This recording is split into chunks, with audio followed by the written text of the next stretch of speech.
시청자 여러분 안녕하십니까? 윤석열 대통령이 내일 모레 일본을 방문합니다. 문재인의 싸구려 반일 선동으로 끊어졌던 한일 관계가 다시 시작이 되는 것입니다. 역사적인 재개입니다. 일본에서는 아주 따뜻한 환대를 준비하고 있다고 합니다. 만찬도 두 차례나 열리게 되고 100년이 넘은 일본 긴자의 노포, 돈가스 오므라이스 전문점에서 식사도 예정이 되어 있습니다. 그런데 국내에서는 여전히 윤석열 대통령의 강제 동원 문제 해법에 관해서 여전히 민주당과 좌파 세력이 근시안적인 역사의식에 사로잡혀서 계속 돌팔매질을 해대고 있습니다. 한마디로 반일 깡통들입니다. 오늘은 최고의 인텔리 그룹이라고 할 수 있는 서울대학교 내의 좌파 성향의 교수들, 민교협이라고 하죠. 민주화 교수협의회. 1987년 민주화 사태 때 결성이 됐던 오랜 역사를 지닌 그 모임의 교수 50여 명이 또다시 비판 성명을 냈습니다. 비판의 골조는 한국의 대법원이 판결한 것을 왜 대통령이 무시해서 제3자 변제로 하느냐, 헌법상의 삼권 분립 위반이다. 이것이 골조입니다. 그리고 취소하라 이겁니다. 시청자 여러분, 결론적으로 말씀드리면 이런 시각은 문제의 본질을 잘 모르는 것입니다. 한국의 사법부, 한국의 대법원이 잘못된 판결을 내린 것입니다. 1965년 국가와 국가 간에 맺었던 한일협정, 한국의 입법부가 비준안을 처리했던 그 한일협정에 강제징용에 관한 피해 배상이 전부 다 포함이 되어 있고, 향후 일본 국가와 일본 기업들은 책임이 없다라는 것이 명시가 되어 있습니다. 이것을 노무현 정권에서 위원회를 만들어서 조사를 해서 다시 한번 확인을 했습니다. 위안부, 원폭 피해자, 사할린 동포, 이 세 부류에 대한 피해 배상만 빠져 있을 뿐 강제징용에 대한 피해 배상은 다 들어있다. 그래서 노무현 정권 때 특별법을 만들어서 한국의 국가 예산으로 피해자들에게 배상금을 준다고 해서 6천여억 원으로 7만여 명에게 그 이후에 지급이 됐습니다. 이런 역사적인 사실을 완전히 뒤엎어버리고 반일 죽창가를 불러댔던 문재인, 그것을 다시 제대로 이 1965년의 한일협정의 국가 간 정신을 지키는 이런 식의 현명한 방식으로 해결을 하는 것이 윤석열 정권의 방식입니다.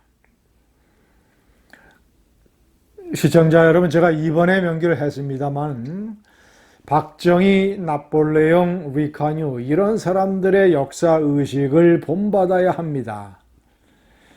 박정희 대통령은 만주 군관학교에 자원을 했고, 그리고 일본 육사에 유학을 갔고, 일본 육사를 졸업을 해서 만주국 일본 괴뢰국 소위가 됐습니다.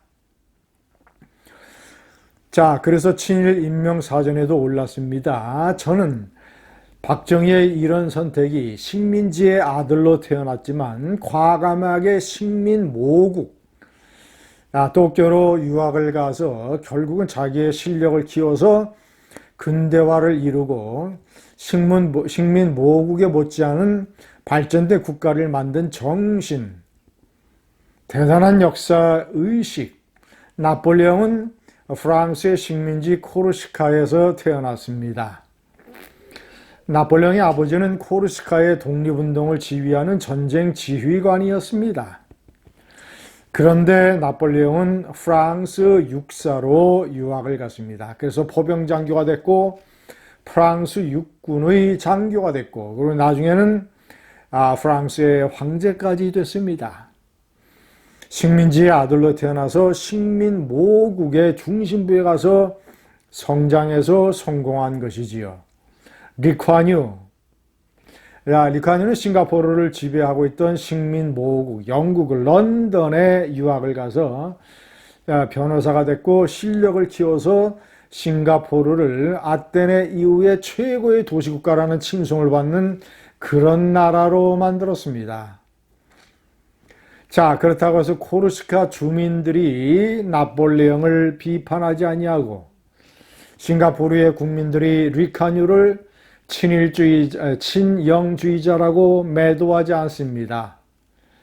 박정희 대통령이 만약에 시골의 초등학교 교사에 머물렀다면, 그래서 일본 육사에 가지 않았더라면, 그래서 실력을 키울 기회가 없었더라면 오늘의 대한민국이 있겠습니까? 박정희 대통령은 본인의 이런 이력을 숨기지 않았습니다. 1961년 5.16 군사혁명으로 집권을 하고 1963년에 민선 대통령이 된 이후에도 만주 군관학교 동창생들을 중용을 했고 일본 육사의 은사를 초청하기도 했습니다. 시청자 여러분, 1963년 민선 대통령이 된 이후에 한일회담, 한일국교 정상화를 추진을 해서 일본으로부터 청구권 자금 수억 달러를 받아내서 경제발전 밑거름으로 쓰고자 했던 박정희 대통령. 자, 그런데 역사의식을 이런 천리안을 내다보는 박정희 대통령의 역사의식을 제대로 알지 못하고 근시안에 사로잡힌 반대 세력이 엄청난 규모의 한일회담 반대 데모를 벌였습니다. 그것이 한일회담 1년 전 1964년의 6.3 사태입니다. 전국적으로 수만 명이 시위에 나섰고 시위대는 급기야 청와대 앞까지 돌진을 해왔습니다.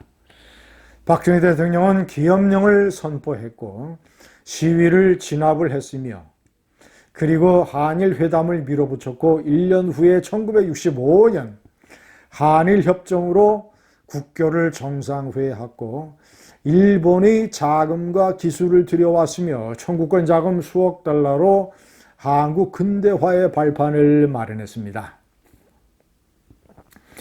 시청자 여러분, 이것이 역사 지도자이고 이런 것이 대통령이며 이런 것이 정치가입니다.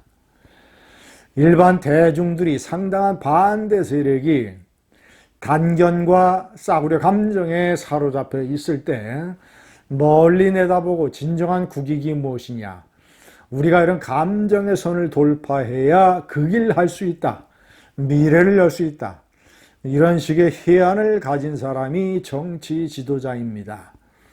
내일 모레 일본을 가는 윤석열 대통령, 6.3 사태를 돌파했던 박정희 정신을 기억해야 될 것입니다. 감사합니다.